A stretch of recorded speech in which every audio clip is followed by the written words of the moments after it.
Warning: our YouTube channel and its videos may contain scenes, language, and content that may not be appropriate for all audiences. These videos include surveillance footage, undercover pursuit of suspects, actual police and rescue operations, and fearless confrontations. If you do not approve of the content, please do not watch our videos. If you wish to continue, we strongly advise that you proceed with caution. Viewers' discretion is advised.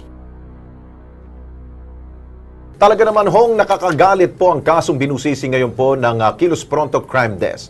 Biruin nyo, 3 minor de edad na palaho ang minolestya ng sarili nilang tiyuhin. Ha? Anong pumasok po sa kokote ng naturang lalaki? Yan po ang aming pong binusisi. Panoorin natin.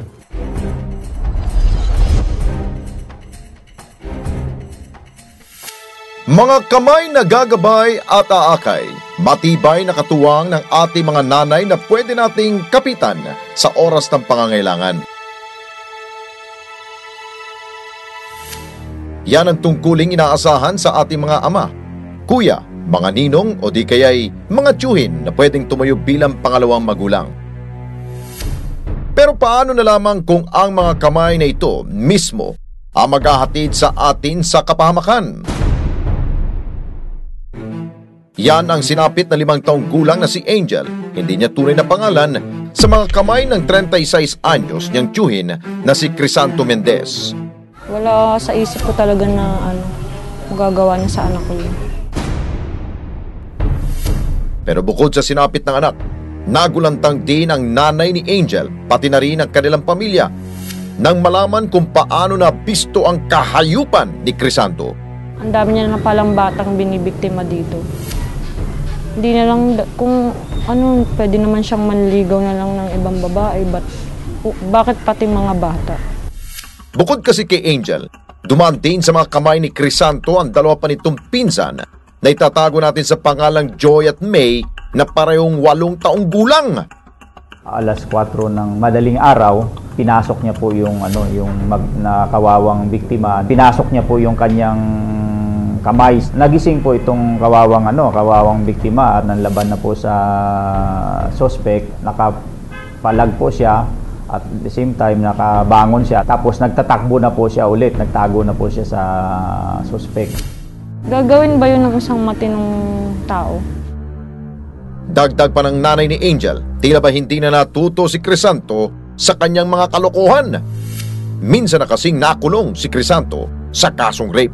Nakalabas po siya dahil parolado po siya. Nung nakalabas na siya, tumira po siya doon sa compound kung saan yun niya, yung mga kamag-anak niya, yung mga nabiktima niya ulit. At ang unang biktima na ginahasa ni Crisanto, ang kanyang pinsang buo, na nanay naman ng bago niyang biktima na si Joy. Tumangking humarap at magsalita sa aming kamera ang nanay ni Joy, pero ayon sa pinsan nitong si Isabel, siyempre mas masakit sa kanya kasi biktima na siya. Inulit pa sa anak niya. Alerto naman yung ating mga barangay officials. Lumapit muna po sila doon sa barangay, and then ang barangay ngayon nakipag-coordinate dito sa ating istasyon, at ito po ay nahuli po natin yung suspect. Dahil nga po itong ating batas na RA 8353, ayun ang sinasabi na kahit anong object na ipinasok sa ari or private part ng isang victim na bata ay considered as rape na po siya. Ang statement ng bata, ipinasok kasi yung daliri nung suspect sa ari niya. Kaya kinonsidered yun na rape ng ating piskal. Sa puntong ito, sinigurado ng pulisya na wala ng pangatlong pagkakataon si Crisanto. Ngayon, rehas na lamang ang pwedeng maabot at mahimas ng kanyang mga kamay. Binigyan ka ng pagkakataon na makalaya. Inulit niya ulit. Siya na siguro pumipili na rin ng kalalagyan niya.